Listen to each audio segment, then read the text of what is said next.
TEAT, the T factor, which is a trust. That's where the Google actually starts. Security, like you said, it's really very important. We always. General manager for a granite countertop company. With Brian, we are going to cover the topics like the latest testing, what's going on in the SEO world at the moment.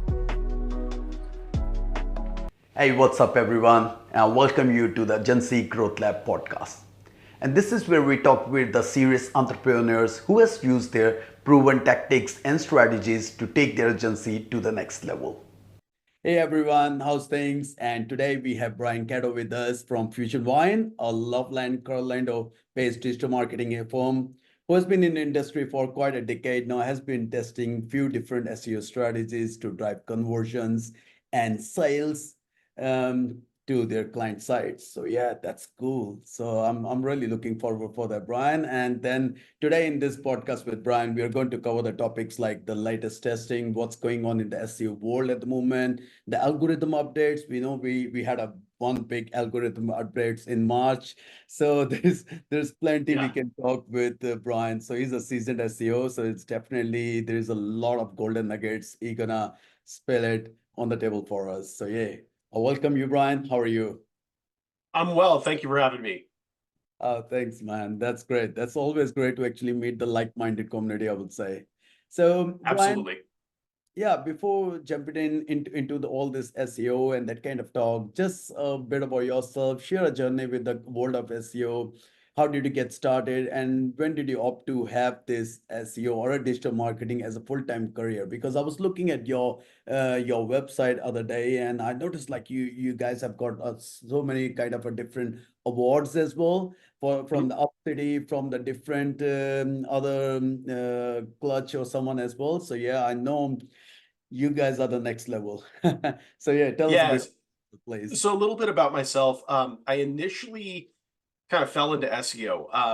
I was a general manager for a granite countertop company. Had gone back to school and really kind of found myself into, at the time I was also a touring musician. So I was a vocalist and frontman in a rock band. Yep. And so throughout the course of everything, I was like, well, went back to school, got into business and found out that I was actually pretty decent at database design. So from there, kind of fell into it was kind of a progression from designing databases into designing websites, something that, as I'm out and about on the road, I could do from a laptop, right? And from there, ended up kind of falling into the marketing stream. In particular, I actually was hired by an agency to be their project manager. Right. At that time, I also started taking on multiple hats, being head of SEO, head of paid media, and I'm doing 3 jobs pretty much all at the same time, right? Yeah, I can imagine. And that seems to be really common, especially in smaller agencies. You do kind Yeah. of function in multiple capacities. It was interesting though, because I was the project manager for that company. So project manager, head of SEO, head of paid media, and doing all of the entire array of things. And from there, I had started, broke off from there, started my own agency, and really got into the idea of SEO testing. So we've gone from website design and development. So I do have a very technical background. Fell into marketing and really kind of found a passion also for learning different kinds of things. So neuromarketing, sales, conversions, CRO, things like that. Yep. And Oh, from there, when I started my agency, when we really started testing, I really had to, it was thinking outside of the box. So kind of having, this idea of like guerrilla marketing, which is very, scrappy and kind of bootstrap yeah. grassroots type marketing, applying that into a variety of different things, especially when it comes to local small businesses, Google My Business, or even like websites like ecom that are really trying to, get up off the ground. Yep. And so that's kind of how I got into marketing. And then more recently, what I've been getting into is a lot of the more security end of things. Yep. I mean, obviously it's great to have a website, it's great to have it ranking #1, but if your security isn't hardened to the point where you're really keeping most if not all of the bad guys out, that becomes an issue because great, you could rank number one, but if your site's compromised or breached, none of that really matters, right? So that's kind of where I found myself in the start to finish getting into marketing and kind of where I'm at today. Yeah. And that's where this security, like you said, it's really very important. We always feel, and that is where the EEAT, the T factor, which is a trust, that's where the Google actually start looking at, hey, your website is secure, or the website can actually handle the visitors, or is that really having all those payment gateways kind of a thing? So there are a lot of trust factors they try to look at. So I guess that's true, because a lot of people, they don't really have an idea. They just feel the local businesses, they are coming in and they feel it like, okay, we need a website. But as a marketing agency, I guess it is our basic responsibility to educate them that how important the security factor comes into play as well. So I completely agree with you on this. The cybersecurity is actually very important in that case. Yeah, cyber is very important, especially like I was saying, it is. If you rank number one, it doesn't really matter if your site's compromised, because at that point, beyond just anything that happens to Google, I know with the latest algo update, there's been speculation whether EAT exists, whether it doesn't. There's been a lot of buzz around that right now. But I think beyond anything else, it comes down to, and I think a lot of SEOs forget the fact that outside of our bubble in SEO, I do a lot of public speaking, and what's interesting with that is seeing what happens beyond just the marketing sphere that we're all in, and actually getting to connect with some of the business consulting. I do actually do strategic planning and things like that for small businesses. And what's interesting for me is that outside of SEO, one of the things that I often find is that people, like with AI, for example, a lot of small businesses are just like dipping their toe, so to speak, into AI. I've got my wife works for a large company, and they're just starting to dip their toe into AI. I'm looking at this going, I've been playing with that for the last 3 to 4 years. Yeah. And so it's interesting when you look at that and see that a lot of businesses, being that we're in the thick of it, we understand SEO, we understand how search works. And, to kind of wrap this all back up into cyber, what's interesting with that is that most people, from a trust signal, just want to know whether or not when they put their credit card into a website, are they personally going to be compromised, right? True. And so there's this sense of, I think for marketers and SEOs, we do have to kind of step back from our role just 2 steps and understand what does the actual average person experience, right? When it comes to even search, and there's a lot of this correlates and kind of spans across the entire spectrum of marketing, where search intent, right?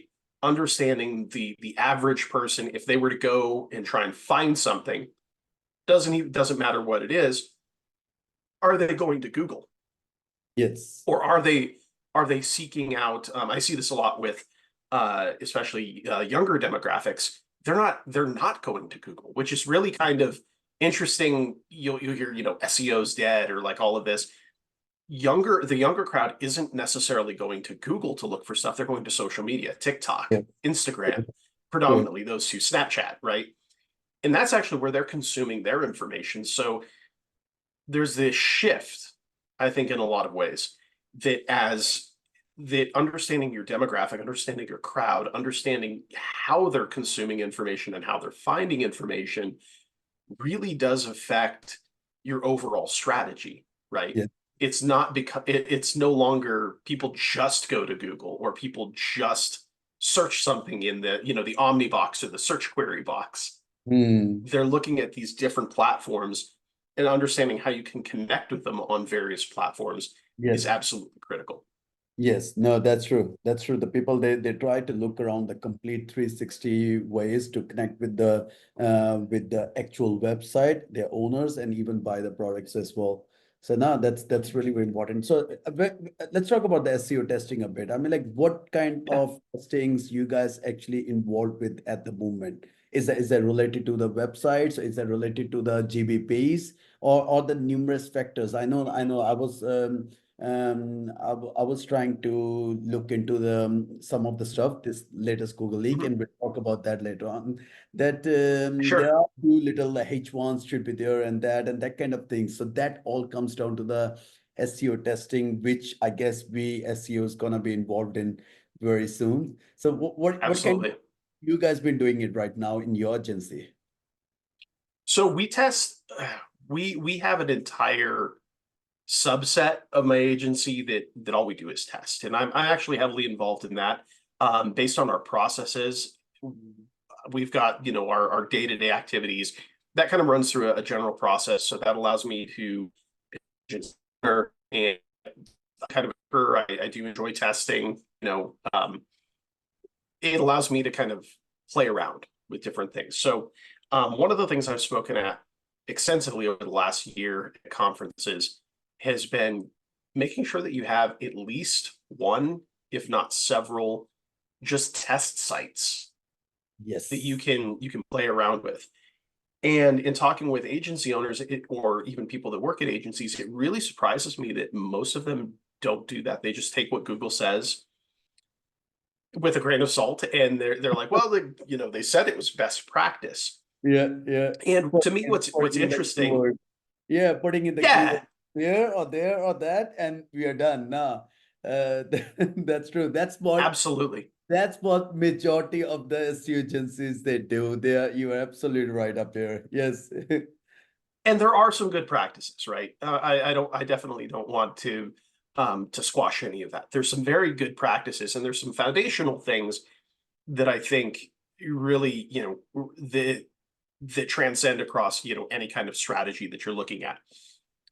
When it comes to testing, one of the things that we do is we like to, obviously never test on a client site. That's, first and foremost, I think that goes without saying, and that's pretty straightforward for most people. Yeah. Beyond that, we actually do get pretty aggressive with our testing. And it's we've tested everything from multiple H1 tags, white text, white background.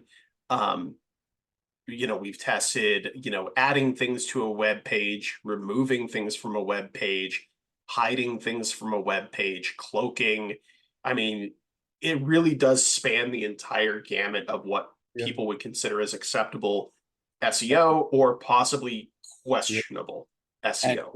is that black hat stuff, or you just guys do everything testing with the white hat stuff only? So when I get the black hat, it's more like getting more into behind the scenes. Okay, let's test it Mhm. out that. Well, yeah, let's try to test it out with the fake CTRs or fake reviews and that kind of things as well. So is this that kind of test you guys be involved into as well? We Or we will test everything. everything? Yeah. All right. And again, it's one of those things that we like to I personally like to understand what, the entire beast, right? Yep. I want to understand that, because a lot of people have said things, as you mentioned, like CTR, for Yep. example. CTR doesn't work. Well, interestingly enough, in some of the recent leaks, click-through rate does actually affect. Long click does actually affect, Yep. what's going on. Now, there's the case that could be made that does Google understand, like, say, for example, with CTR, do they understand that it's coming from a real device or a spoofed device? All right. Yep. And there are certain things that you would have to look at and maybe, potentially consider there. Okay. But when you're looking at, does this actually work? I think that a lot of SEOs, especially when it comes to testing and, actually understanding how the algorithm or how in the wild, because I've even seen this from like um, understanding how in the wild it works, and when you're testing, don't come at it with a preconceived idea that this is the goal we're trying to do, because at that point you're kind of ruining the test. Yep. Come at it through the scientific approach, understanding that you have a hypothesis, we think this is kind of what's going on. test it, and don't be afraid to find that your hypothesis may be wrong, right? And when you're doing that, one of the things I often find is that Google for example, Google says, keyword density isn't really a thing. I beg Mm-hmm. to differ on that. I just plain do. I think that keyword density does matter to a certain extent. But you also find out that keyword density may be a little further down the line than what Google says. Typically with SEOs, 2% keyword density, 2 and 3% keyword density. A lot of people are saying, oh, well, that's way too much. We've seen sites, and in some of the groups that I follow, they've seen sites that up to 20% keyword density is actually what it takes to rank a website. Oh, yeah. Yeah. And so coming at it from a different angle, that test it, see what actually happens and what works, but don't come at it through a specific white hat strategy, black hat strategy, because at that point you're pigeonholing yourself, or you're locking yourself into a particular strategy that True. may or may not necessarily work, Yes. right? True. Or you're True. limiting yourself by saying this is how it is. Out in the wild, all kinds of things can happen. And Yeah. again, with testing, I often see that with single variable, same thing kind of happens, right? People get really caught up in if you have one H1, then that moves the needle. In the wild, I've seen things with multiple H1s Yep. that actually rank, right? Because there are different levers that you can pull. And while multiple H1s may not be ideal, maybe they're outperforming you on links, or different signals that are Yeah. offsetting I've that seen one I've factor. seen personally these multiple H1s kind of a thing on the Mm, Shopify projects most of the time, because it's totally. just, I don't know, it's a part of a theme. Sometimes they clutter out, but you're gonna see that the theme itself, they create a lot of H1s, like up to two, sometimes even three H1s on the pages as well. So Totally. this is a common thing what I've seen. But yeah, I completely agree with you that we can't be differentiate the things between the black hat and the white hat, especially when we are doing the testing, because Mm, testing is just, I mean, like, it can be anything. We can go up any way right. to test other things, because we want to see some kind of like outcome of that one. The outcome could be positive or could be negative as well. It really doesn't matter. But at least we need to continuously putting effort into that. And especially in today's one, I mean, like, I personally feel like, do you really think at the moment that testing itself is getting a little critical as well, especially in this AI phase? Because with the AI Oh phase, yeah. a lot of bin content is being smashing out. Everything we are trying to automate as best as we can. Not just the content, even the different parts like schemas or the other backlinks data as well. And then programmatic SEO has come to the play. I've been testing a lot of things in the programmatic SEO, and it is actually Yeah. working really good. Where we used to spend a lot of time to actually drilling out the data, now the AI can do a lot of things for us on the fly. Then there are many flashy, I mean, like tools in the market as well, which can actually Mhm. spit out a lot of data in a click of a button.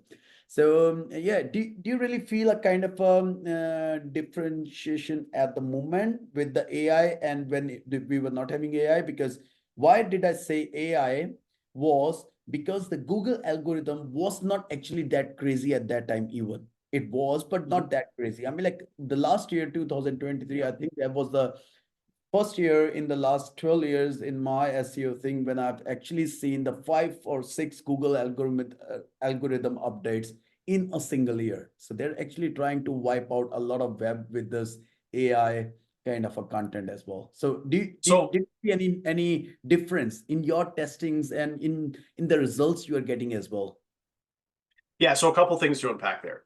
Um, AI, first and foremost, if you're not using it, you are doing yourself and your clients a massive disservice. I have several people that are colleagues, and we'll call them content purists, where they're like, if it wasn't written by human, or they're really concerned with like AI content detection and things like that. Yeah. The problem is that if you're not leveraging AI, it's not that AI will necessarily replace you. It's the guy that knows how to leverage AI that will replace you, because as someone like, it sounds like with your testing or the kinds of stuff that we're testing and things like that, right?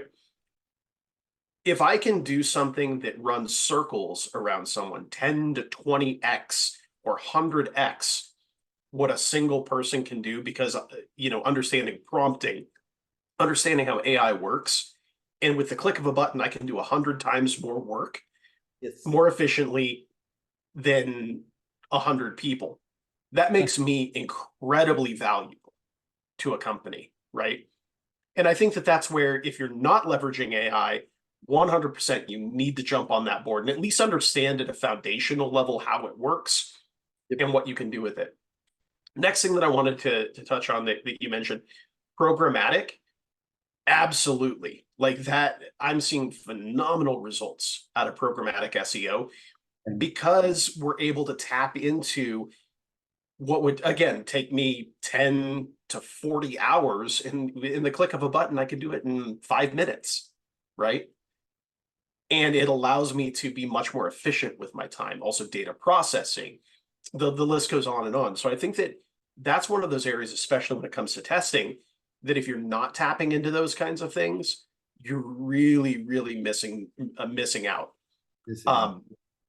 100%. And then when it comes to AI, I think the other thing is understanding how to more effectively prompt. A lot in my agency, one of the things that we're seeing a lot of is, instead of my content writers, they're actually shifting, and this isn't unique to my agency, but we're seeing a shift into editing, right? We can get the content, we can get the programmatic, we can get all this stuff set up. And then my team is just responsible for, let's polish it up. In a lot of ways, AI can make like a novice writer or novice content creator or even novice coder good.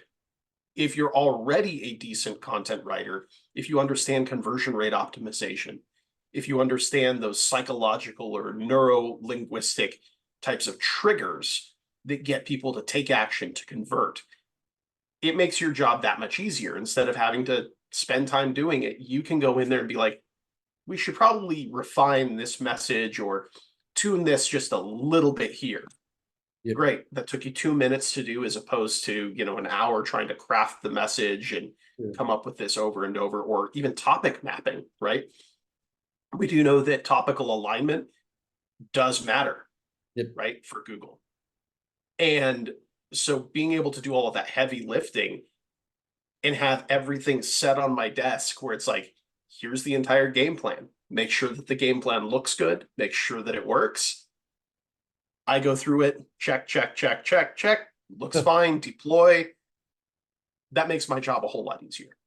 Yeah, true. And you spoke about teams. What kind of are you guys trying to do everything in-house, or actually using vendors or outsource the things as well? So it's a hybrid model. We do both. My internal team is probably less than 5 people. We automate heavily, though. And that's one of the things that I do recommend any agency to do. You can do more with less if you understand how to automate and how you can develop systems and processes. Those two in combination, absolutely magical. You can do some amazing things with that. True. So when you say automation, what kind of stuff have you guys been automating at the moment? Is that like your client communication, or is that like taking data, the intake forms when any new client comes in, and then take all the data into the CRM, and maybe using some different APIs to actually generate the outputs for that as well? So can just tell us a bit about that? So everything, we'll kind of start to finish, right? So as far as the sales process, like a lot of other agencies, we use tools like Go High Level, right? We'll use stuff like that to, sales, outbound, things like that, appointment setting. The automations with that are fantastic. And when you understand webhooks, the world opens up to you, right? You can integrate webhooks with just about anything. You don't necessarily, I see a lot of people, they're like, well, does it integrate with this? I'm like, no, don't worry about that. Ask if it has a webhook. Ask if it has an API. If you have one of those two things, They you're can good. swipe here, move it anywhere. Exactly. It doesn't matter if it's, Zapier, Pabbly, Make, That is one. you Yep. know, any of those things. As long as Yep. you have that webhook, you're good. So from a sales perspective, we do automate a lot of that as far as the outbound prospecting, refining the list, really, and even with our clients, we use a lot of that so it models human behavior where we have the psychological trigger, right? Yep. Signing up for a white paper, and then we do the follow-ups. Hey, did kind of splitting into the yes, no conditional formatting. Yep. Are you interested in more information about this particular product or service? Yep. Yes or no? Yep. If we don't hear from them, it goes down further automation. The time to someone, they're pretty well vetted, or that they've talked to at least one of the people on my team. And so we have that kind of automation. It gets handed off again to a human, for the prospect refinement, making sure that they are fully vetted. Qualify. Yep. And then when they act and qualified, and then when they actually get to me, it's, they are fully qualified, they're vetted, we're good to go. It's almost a slam dunk in order for me to make the sale. Oh yeah. Once they're onboarded, again, we automate that. So we have an entire process. And I started teaching a course about 2 weeks ago that really kind of goes over this, where it's, here's the onboarding documents that we send to a client. Here's what we need, the documentation. Here's a Loom video, that walks them through step by step. So it's really more like business acumen. But we automate a lot of that. So all my PM has to do is move them in high level from one stage to another, and then it's like automation. Yep. They get it back, just double check that all the information's there, move it on to the next stage in our process. In my internal team, we do kickoff call, all of this. All of that stuff is, it's really as simple as we receive the information, move it to the next phase. It automates and sends everyone the appropriate things that they need. Client emails letting them know here's the stage that we're at in the overall process. We're good to go. Yeah. Once they're actually into the system, what we do as far as automate is, so we've got a couple of custom GPTs that are webhooked. And what we're able to do is basically take client information, feed it into through the webhook, and it does all of our keyword research. It refines it. It does a lot of this stuff, kicks it out to us. And then we just, again, go back through, edit it, make sure that everything looks good, that it's topically aligned, and with a kind of a value proposition that it's aligned with the client's expectation. From there. So when you say the custom GPTs, is that inside the chat GPT itself, or you guys have built out your own scripts and using the power of open AI that you're taking the data from the intake forms and you are feeding the data via open AI directly to those scripts, which might be using the power of maybe Pythons or something as well, and it just do all those keyword search kind of thing. Is that what you mean? Typically tools in the market. Typically we are doing the API, okay, and we're feeding that in through an automation like through Make or Pabbly, right? So it's kind of a multi-chain kind of a thing. We do have a couple of, depending on how, like the specific task, I do have some Chat GPT custom GPTs that are made. And we actually will use that for client refinement. So we'll, for example, create an avatar for our client's ideal client, or whatever our target is. We have the Chat GPT, and a lot of my content writers will use something like this, where we've got a refined Chat GPT model, and then they can just click on the model, and it's like, client A, they load that up, and it's pre-trained on this is the ideal avatar, tone of voice, here's examples of good content. So in a very inexpensive way, $20 a month, right, for Chat GPT Pro, we can train the model, have a custom GPT, and then kick that out. We actually have it's a social media planner that is in Chat GPT using a custom GPT. And so you click on it, say, create me a social media calendar, fill out 6 questions. And basically what that allows you to do is, you fill out the questions: name of business, type of business, month, content framework. So are Yep. you using like the AIDA, the Yep. PAS, 532 methodology, content silos, so on and so forth? You explain what you're looking for, and then it will create not only the content, but then give you image prompts for things like Midjourney, Dolly, so on and so forth. Yep. You Yep. can rerun that and have all of your images. It spits it out in you can request it to be spit out in a CSV format, Yeah. and then upload it into, say, High Level Social Planner or any other kind of social media planner that takes a CSV. Push it away. And you've pushed it out, and within under an hour, we can do anywhere from a month to 3 months of content for, content promotion, social media, stuff like that. Yeah. So we tend And to automate a lot of things like that. oh yeah, and for the client, you feel like, oh, these guys are doing a lot of stuff for us, so it makes the client happy because not every one of them actually know like what's been happening in the background, and especially Yeah. for it's like for you, it's a big team of people been working in the form of automation. So actually, it is very good. We do have a custom dashboard as well. We created one in our agency, Rank Checker. So what we did, we just add in the location when we get any new client on board. We simply add in Yep. that client, their location, and it just spills out every type of content for that client. It can be the It's GB awesome. reports, it can be the press releases, it can be anything with the power of AI. And we created like a different kind of like a prompts, like a series of Mhm. prompts, the samples and everything to them. So yeah, this is how we've been using it as well. And I'm using Pebbly. Yep. Big Pebbly. I take the data, put the data in the Google Sheet sometimes, and then from there we Yeah, move the data to the different places through the newsletters and all that kind of thing. So yeah, totally. along with GHL. The GHL is, there is no doubt, GHL is the next level thing. Yeah, And it's so really cool. I used to use ClickFunnels, but now the GHL is my way because it's a bouquet of everything. It's a Yeah. bouquet, especially you can like custom build so many additional things into that as well. So yeah, Yeah. no, it's a big fan Super of that. customizable. One thing that I would add on that is so Google Sheets. That's another one of my favorite tools. Yep, Just because I'm a huge fan of doing things like Google Apps scripts. yep, And with Google Sheets, that's one of the other ways, like in our custom dashboard, we'll actually create our multi-chain prompts yep. in Sheets, and then that way we can build it out through a layered process.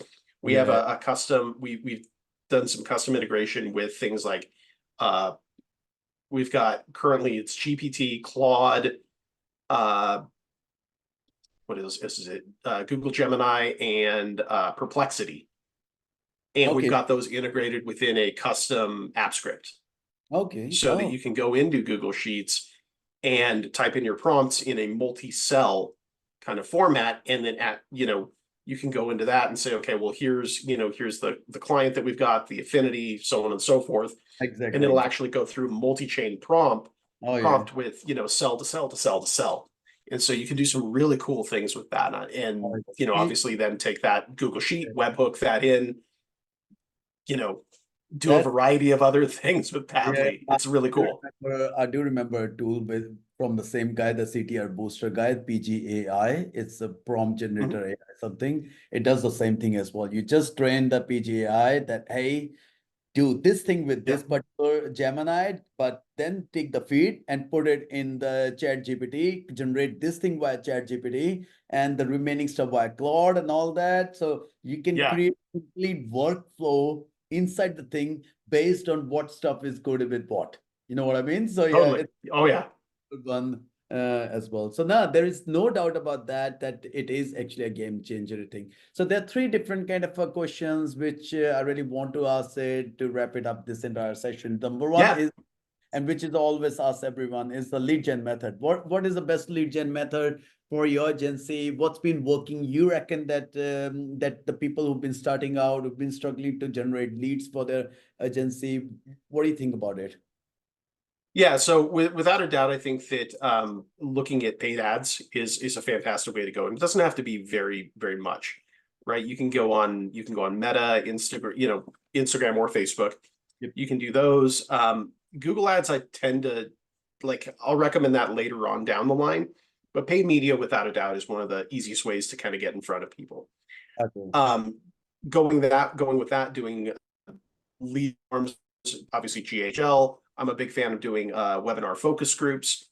Yep. Those are fantastic ways to do it. Lead gen to me is more disruptive than your traditional SEO. So you're talking two different beasts or two different approaches there. Yeah. Getting out in public speaking, showing results, that's fantastic. One of the things that I often see is even if you do have a really strong funnel and a good offer, Yep. if you're not able to provide results or understand that when problems arise, this is how you're going to fix it. I've seen some people that are fantastic salesmen they're great at what they do. But when it actually comes to fulfillment or implementation, they're like, I don't know, like, what are we going to do here? Right. Yeah.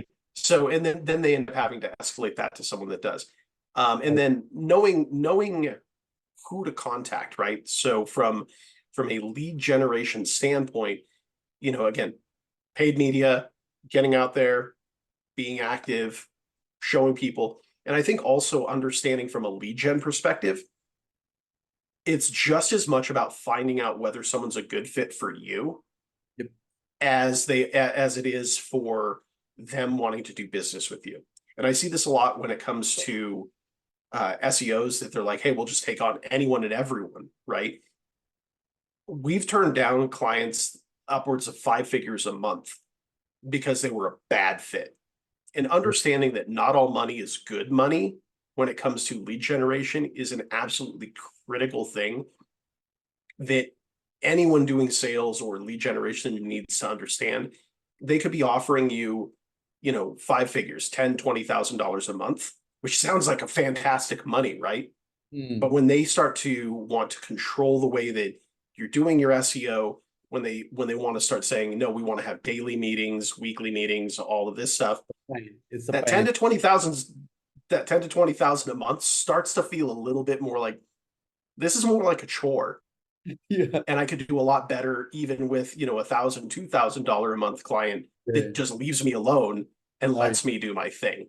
Yeah, yeah. No, it happens. It's very common thing in the industry that some clients are really paying. Well, and just understanding not all money is good money, Not right? all money is good money. All right. So the very final question for today is like this latest Google leaks. I thought like we should not actually finish the webinar before touching this topic in. All right, totally, What we do can you think talk about about it? that. Did you get a chance to read something about it? Did you read Oh those yeah. reports or anything about it? Like, what do you think? No, I've gone to the Git repository. I've looked at the actual code and stuff like that. I mean, again, I'm a data nerd, so Yeah. for me, I was like, all right, let's actually dive in here and look. Fundamentally, and the things that I'll say about this, there are some very interesting things that can get pulled out of it. Yeah. I think understanding the underpinnings are really, really important. And I think a lot of SEOs at this point are going to start cherry picking what they see and what they want to see out of it. You're going to see, the white hats that have been like, Google lied to us, and this is actually what it is, or validating particular things like how content works and things like that. The same thing I've seen out of the black hat community, Oh, yeah. where it's like, well, we've always known this. We always knew There that. are things that validate kind of what we're seeing, but foundationally, SEO really hasn't changed No, in 24 plus years. It really hasn't changed. no, it hasn't. As long as you understand that it's content, traffic, links, right?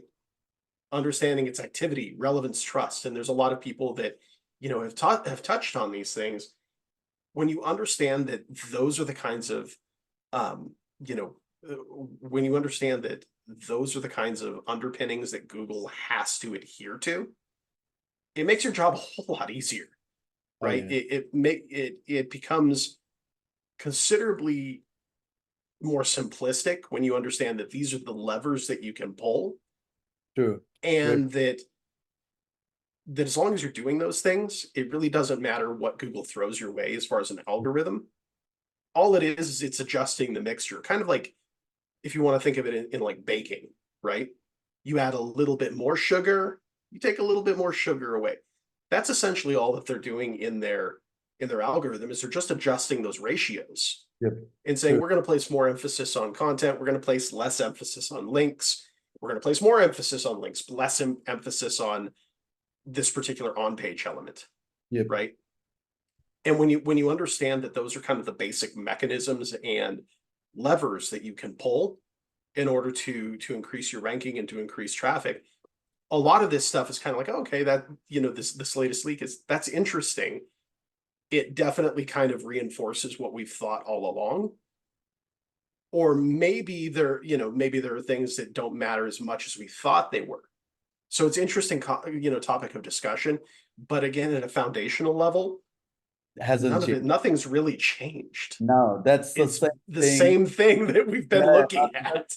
That was the same thing I was talking to my partner as well. I said, like, if you want to listen, what exactly I found out in that one is there may be some bits and pieces here and there, but if you start taking all this kind of consideration about, like, hey, how the user experience needs to be, what are kind of trust signals I need to add it, on what kind of websites I need to get a backlinks from, what kind of natural text would be.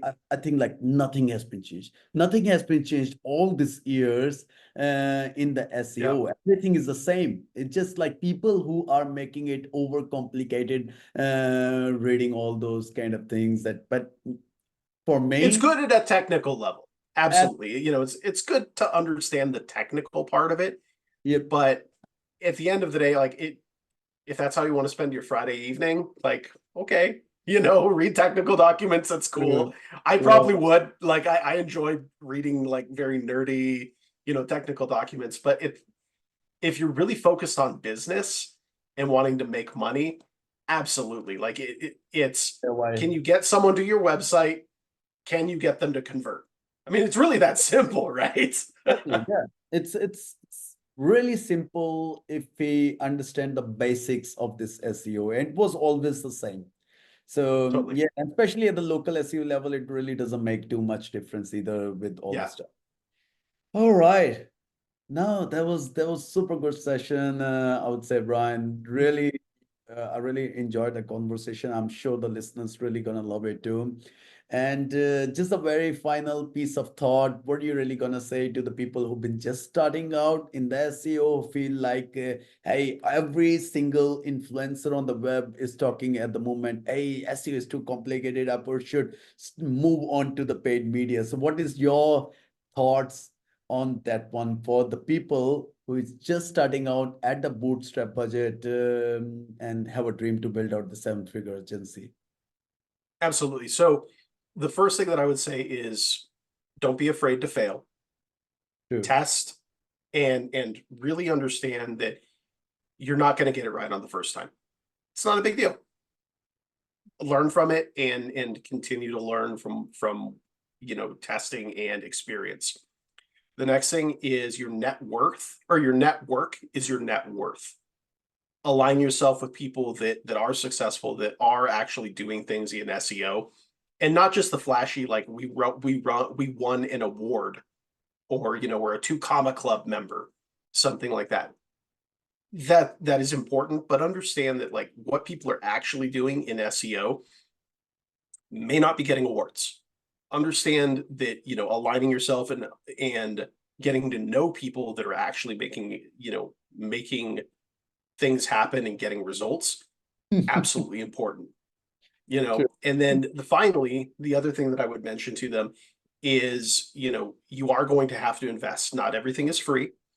There's a lot of stuff that, you can YouTube, you can learn the basic concepts of it.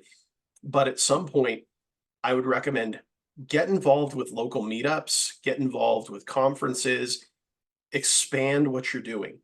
Yes. And expand your understanding that, white hat, black hat, anything in between.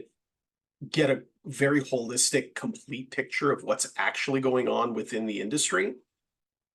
And then you can make your own determination at that point, what strategies that you feel comfortable, and obviously with a client, what's good for them in the long term.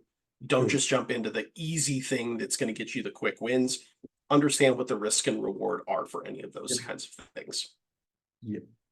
All right. And where do the people find you in case they want to know more about you? Is it on your LinkedIn or is it on the website Yeah, itself?